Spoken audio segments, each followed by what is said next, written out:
UGA, game day, boy, we ball out. Pull up, put the whole conference in the doghouse. Leave them 6 feet, see me on the win streak. All-star status, go coach, and the bench deep. Right. Offense on 10, how we run it? Your best ain't nothing, we gon' send them boys punting. Yep. Black and red, got them dead on arrival. Defense hunkered down for the tie. Hey, hey, you don't want it with the dogs. Film guy on it, you don't want it with my dog. Break it down, play by play, that's the day-to-day. Yeah. They know we ain't come to play, boy, it's UGA. Right. Kirby Smart, I cannot play the fool. Back to back, we did not come to lose. Back to back, like we got something to prove. Pay your dues, dog nation on the move. What's up? We do a little bit different around here. We ain't come to play, we ain't come to play. Shut up and grind the tape. The tape. We ain't come to play, we ain't come to play. Them dogs in your face. Let's grind. We ain't come to play, we ain't come to play. Shut up and grind the tape. Shut up. Let's grind. We ain't come to play, we ain't come to play. Them dogs in your face. Shut up and grind. Let's grind. Grind the tape, bro. Grind the tape, bro. Grind the tape. The Shut tape. up and grind. Let's grind. Grind the tape, bro. Grind the tape, bro. Grind the tape, bro. Shut up and grind. Grind the tape, bro. Grind the tape, bro. Grind the tape. Shut up and grind. Grind the tape, bro. Grind the tape, bro. Grind the tape, bro. Shut up.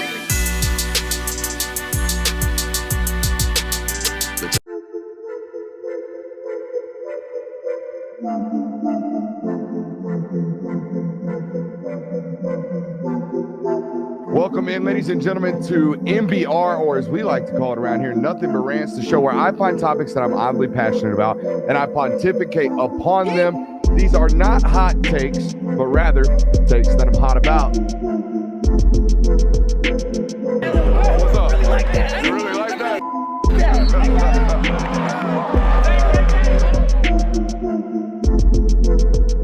Let's shut up and grind some tape. What is up, ladies and gentlemen? Welcome in to the Film Guy Network on a fabulous Monday evening. It's a beautiful time. It's a wonderful time here in the state of Georgia in particular. Obviously, it's post-NFL draft, and we have plenty of NFL draft news and notes to talk about, and that is the headline of tonight's story, or rather show. But it's a beautiful time in this beautiful state of Georgia because it's spring practice. We got high school football cracking up around the state of Georgia like nobody's business. I went to my second practice of the spring today. We'll see 4 high schools tomorrow, starting at 6:30 in the morning at Calhoun High School. But here's what you should know. This is why I'm telling you this as a listener of this program. Over the next month, all right, I'm going to be in and out. I'm always going to be here, but in and out, okay? But the boys are always going to be here. With that being said, welcome into tonight's show. Let's see what the boys got for us. I'm going to handle third mic tonight. Normally, I'm the loud head that handles most of the talking. Today, I'm going to ride third fiddle. So here we go. A little sidecar action from the boss. It's going to be an interesting dynamic having you technically here, but not here, not be in your normal role. So. Yeah, I'm not gonna be glued in. I'm gonna be dropping in and out every once in a while today. I'm gonna be sitting over here, cutting up some tape, maybe texting back and forth with some college coaches about some kids I saw today, trying to get a kid some scholarships, maybe impact the lives of somebody's future tonight in the middle of a live show. Who knows? Bro's gonna be doing business. It would be a great opportunity to call you the slacker for once, but then again, you're visiting a bunch of high schools and again, potentially changing kids' lives. So. I'm gonna tell you what, ain't shit lazy or slacking by what I got going on over the next month. You've seen the schedule. It's pretty nuts. Speaking of nuts, the rundown tonight. The rundown tonight's got loaded topics. Kirby, what are you going to talk to the folks about? First off, obviously, we know the NFL draft was this past weekend. There's going to be plenty of topics to talk about galore, things that segment off of that. Queen Ewers possibly walking away from X amount of millions of dollars, stuff like that. Obviously, we're going to touch on the Shedeur. We're going to take a quick peek at the 2026 draft class. We're going to bring back Greg Says, but this time Jay Will's got the topic for us. That's exciting. Might get to the cover of the NCAA video game. I don't know if that's necessarily something we're going to necessarily dive into, but I think it's an interesting topic. But let's go ahead and knock out the number one story of the entire week that if you haven't been paying attention to football, you have absolutely no idea what I'm talking about. Gorillas versus man? Dude, I don't know why that's gotten so much steam, but we can. Amarius Mims is wiping the floor with 100 gorillas. One gorilla. Give me 100 Amarius Mims. We're wiping floor with one gorilla. I think the problem with that is that Amarius Mims is significantly larger than the average human being. How many Chaz Chamblises can go through a gorilla? 99 Chaz Chambliss is easy. I don't even need 100 Chaz Chambliss. Give me 99 dark alley Chaz Chambliss. I think would take the gorilla down. The other thing, the keynote to add on into this gorilla versus man discussion, this ain't no super gorilla. This is everyday gorilla versus whatever superheroes we want to concoct from the human race versus this everyday 9-to-5 gorilla. I think they got him 30, 35 tops. 9-to-5 gorilla. A 9-to-5 gorilla, everyday guy, little Joe Schmo. You know, maybe got some Dunlap disease on the midsections. I think we got that there. Not a King Kong style gorilla. Interesting. Yeah, not a super gorilla, just an everyday 9-to-5 gorilla. That's actually not the most talked about topic of the NFL draft. It's I don't even have to introduce it. Shedeur Sanders came into this process probably about a month ago as kind of a consensus first-round pick. A couple months ago during the regular season last year, he was he the number 1 overall quarterback pick. Obviously, he slides down to the 5th round here, and that has put the media world, the NFL world, and everyone else around it in an absolute tizzy. J-Will, what do you think about this? I kind of have varying opinions about this because, like, first off, him tanking overall in the draft, as pieces of information started to come out. I mean, we were getting information before the draft even started about, hey, there's some GMs that really did not like how Shedeur came across in his interviews. A lot of entitlement is kind of what the word that kept floating around with multiple opinions about this. So when that came out, and then all of a sudden in these NFL mocks that are being released, but right before the first round, and you start seeing Shedeur being placed at 23 late in the first round as opposed to what he was as a top 10 pick, you kind of start getting inklings that this might happen. So as the opinions and the thoughts started coming out of him absolutely tanking off the FaceTime call, like, oh, hey, bro. And then also I think his dad being his agent. So I think overall he kind of just did it to himself. But also at the same time, I would also say that I think the hate was very distasteful. Some of the hatred that got thrown towards Speaking his of hate, YouTube hating on us right now. It seems like the stream's up and down. Here's my overall opinion on this, okay? This was a football player that I evaluated in the bottom half of the first round, like 25 and beyond. I thought this was, and the reason being, probably like the 40th, 50th best player overall in the draft, but he plays the quarterback position. So if we're going to draft a quarterback, I'm drafting him in the first round. So if he hits, I've got 5 years on a rookie deal. It's simple, like business and economics from the NFL draft standpoint. However, everything about this process said that this guy approached it with a holier-than-thou, I'm a 101 prospect with a guy who's carrying an eval of a top 40 grade. You cannot do that, all right? You cannot walk around. From my understanding, one of the meetings, it sounds like it was with the Giants. It was basically, hey, this is where we think you need to grow.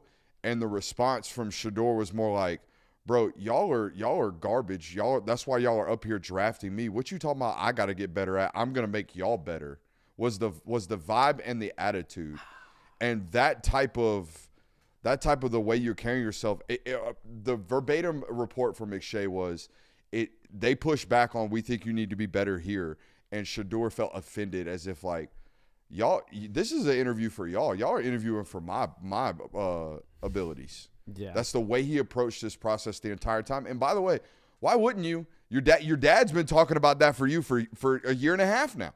The first comment we heard about Shedeur Sanders with regards to the draft was Deion Sanders telling the world it might be an Eli, saying it verbatim. It might be an Eli, and we're talking about a guy who's carrying a top 50 eval. Then at that point, like we all pass on him in the first round, we all pass on him in the second round.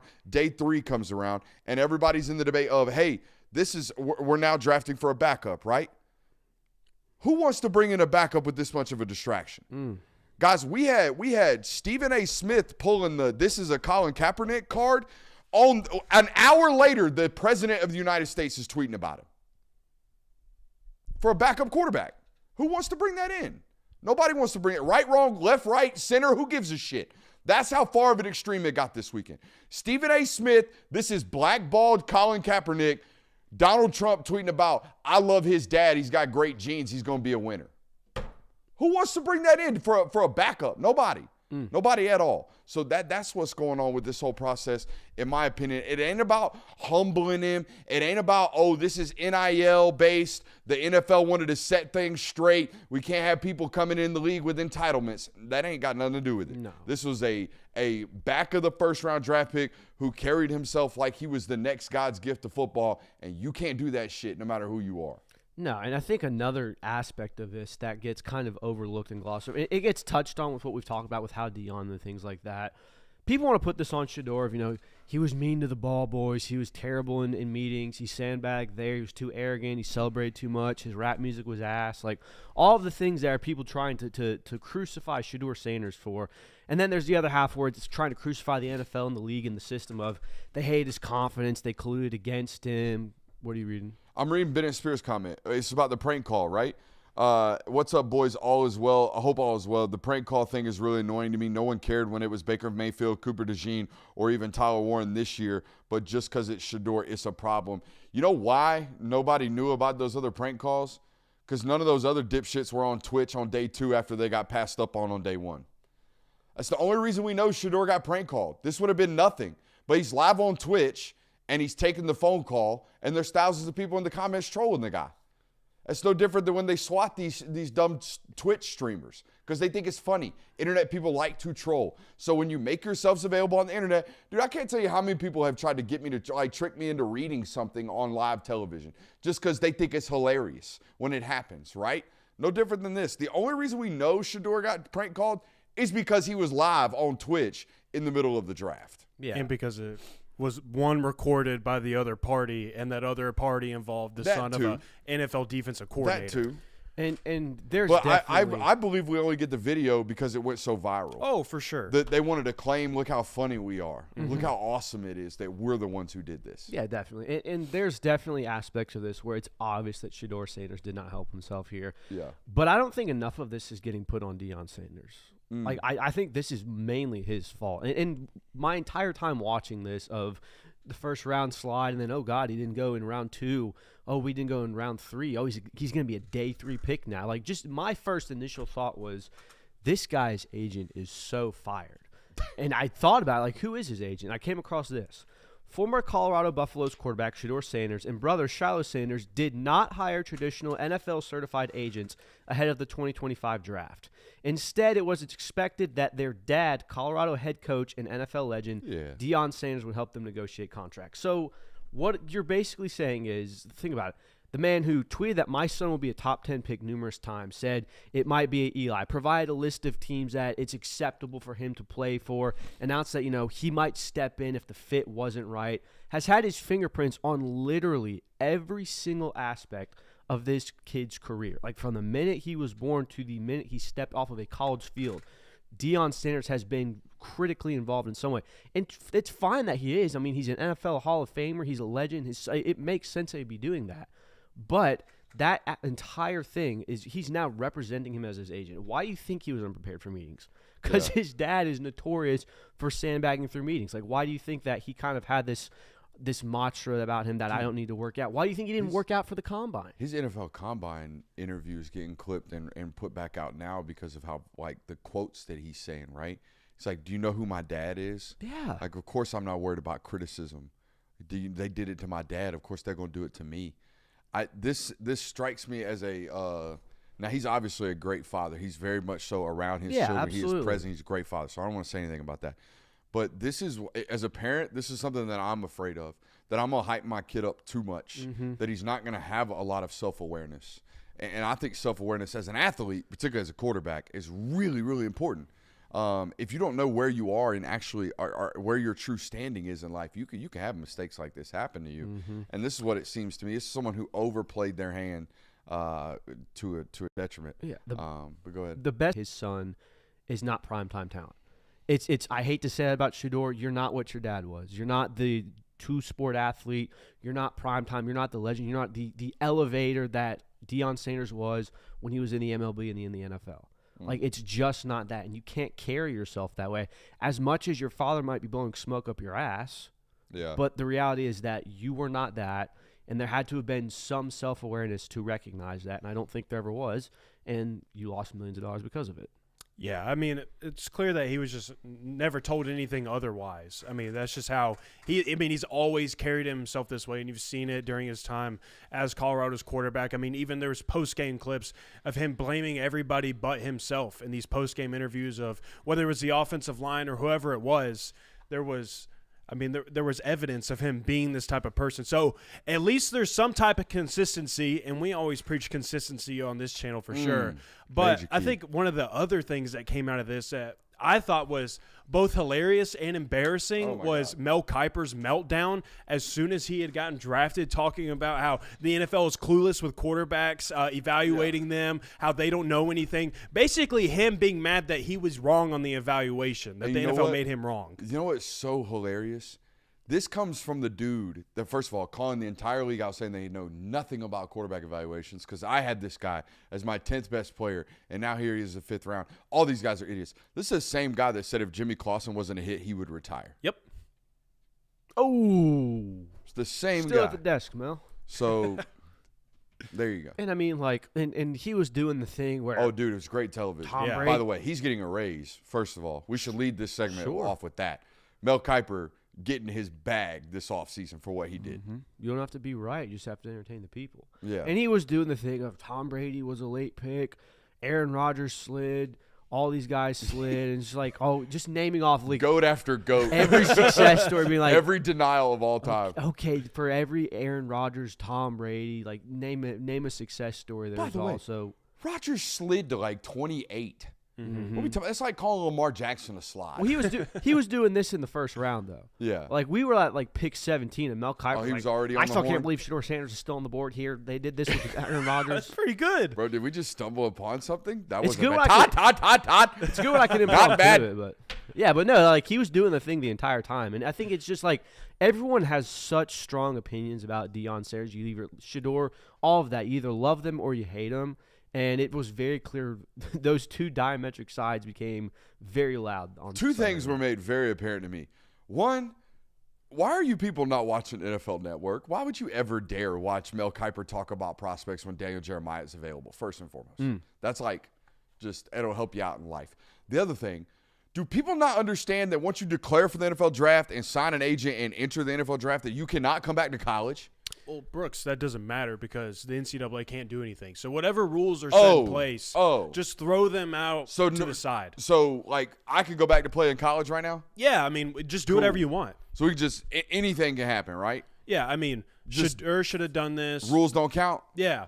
Because the Tennessee did that one thing to the NCAA that one time in court, so now, like, no rule matters. No. And, like, Pavia got extra years of eligibility, so, like, they can't do shit even though they're holding all the baseball players accountable to rules of eligibility. Is that correct? Yeah. Just football can do whatever they want. Yep. But cool. Now that I know, that's all good. So Quinn Ewers, idiot, should be coming back to college right now. Well, because it's available. You can do whatever you want. He shouldn't go play for the Miami Dolphins. He should take $6 million from has to be Texas Tech, right? that's the interesting thing is when you start thinking about this. Now, this is kind of world, man. So what we're kind of getting at here is there were articles written over the weekend of saying Shedeur Sanders should go back to college, and then on top of that, Quinn Ewers should go back to college. And basically, the whole point of these articles was saying that the NCAA can't do anything. There is a rule set in place saying that you are not allowed to go back to college once you go to the NFL draft, but nobody can enforce these rules, so just go and do whatever you want. That was kind of the premise of these. And then on top of that, there's this article released on On3 talking about how Quinn Ewers lost $5 million by electing to go to the NFL as opposed to staying in college, saying that if he had entered the portal this year, not stayed at Texas, had he gone to another college football program after this regular season, that he would have signed somewhere for $6 million. This is coming from Pete Nakos. Jonathan, I talked to an agent that told me he could have gotten 16. Oh, really? They could have got $16 million. Is that per their own valuation? Yeah, so it's per the agent. The agent said that guy's representation's an idiot. I could have got him $16 million coming back to college. That's what I heard.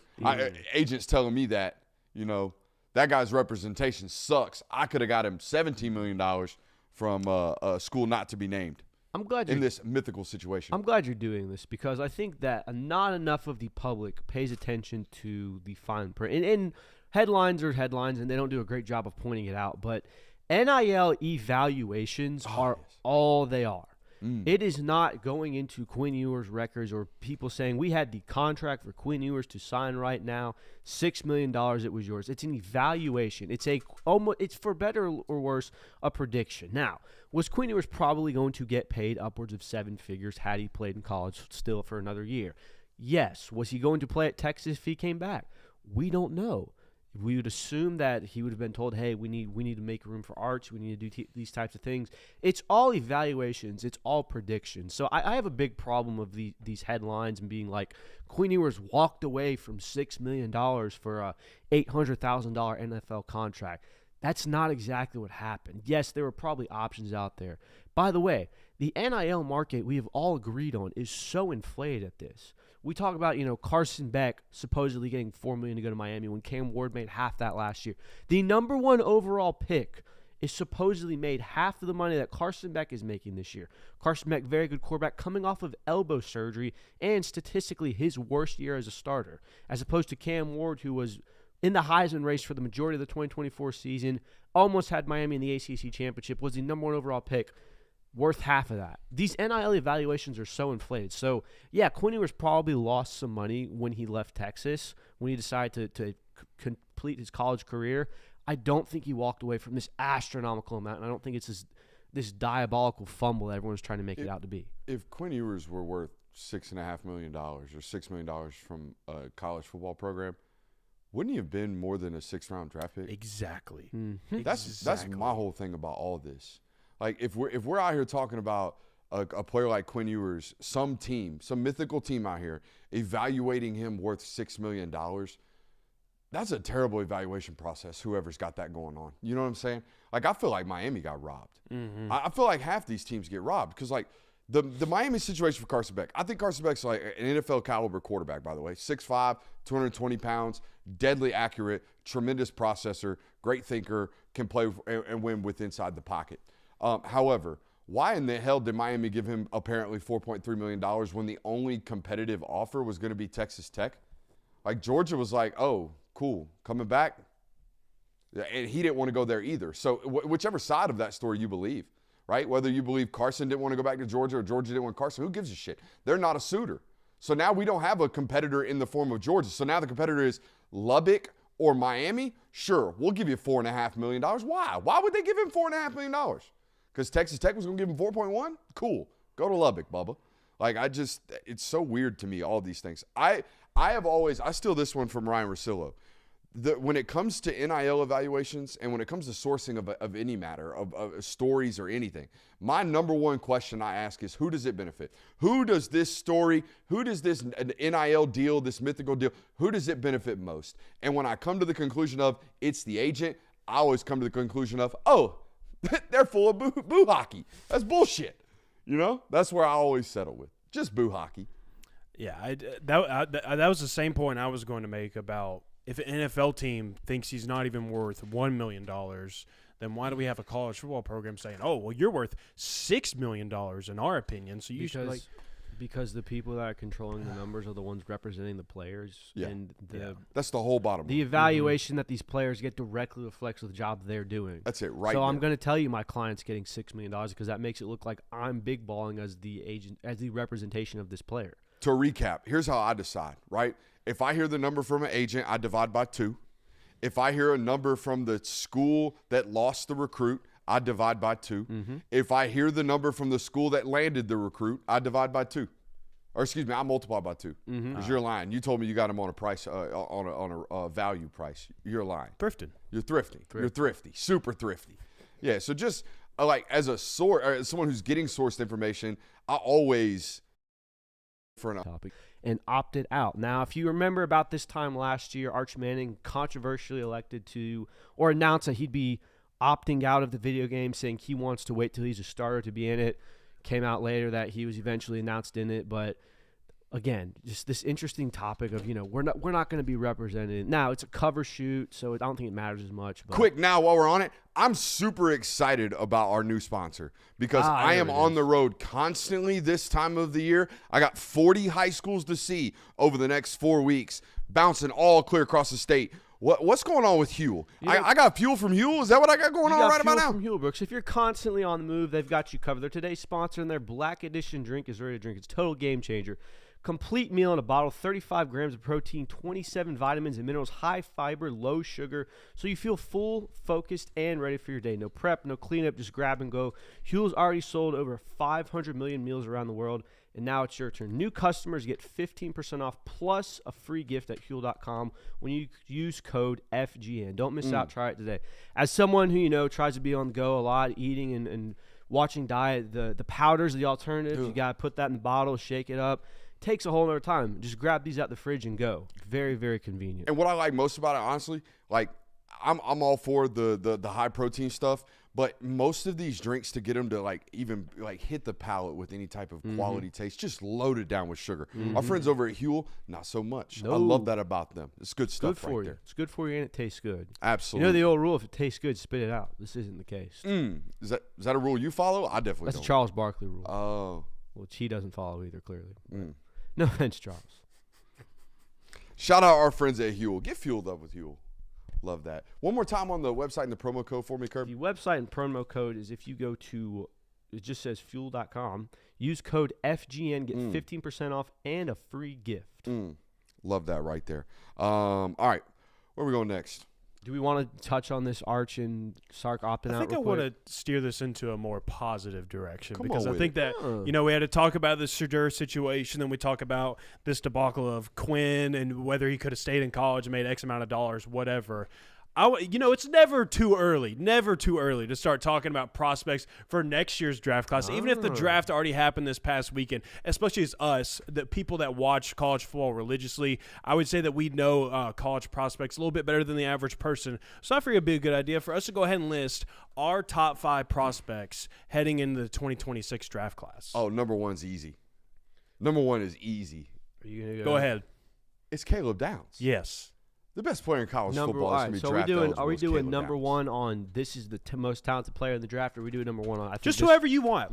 However you see it fit. If you had a draft pick in the first round next year, who would be the number one name for you heading into it right It's Caleb Downs, and I'm disappointed at my man DJ. My man Daniel Jeremiah absolutely just blew the wad on player comps way too early. Popped the clutch. Okay, he comped Malachi Starks to Ed Reed. That's a no-no for me. Okay, Malachi may be a Minka Fitzpatrick comp, but we talking about Ed Reed. We talking about Caleb Downs. They even look identical. They're built the same. 5'11", 200 pounds. Ooh, Caleb Downs, number one player in college football next year. This kid's not a lock if he's going to go in or not, but, people are saying tank for Arch. Arch Manning is the number one prospect right now today heading into 2026. I've heard so much about him staying in college. Yeah, and because that's kind he's of not going to get enough starts. it's. That's a very, very NFL organizations already view him in a different realm than any other quarterback prospect that they have seen because of the lineage and because of who he is. And then if you were to top that off with Arch Manning goes on to have a fantastic year for Texas, they make the college football playoffs. He's in the Heisman race, doesn't even have to win it, but looks to be everything that they advertised about him. It's hard for me to believe that nobody would be taking him as a top 5 pick. So I think that there's a very good chance that when push comes to shove, this season is over, Arch Manning could very well declare, in my opinion. I think there is an opportunity and a pathway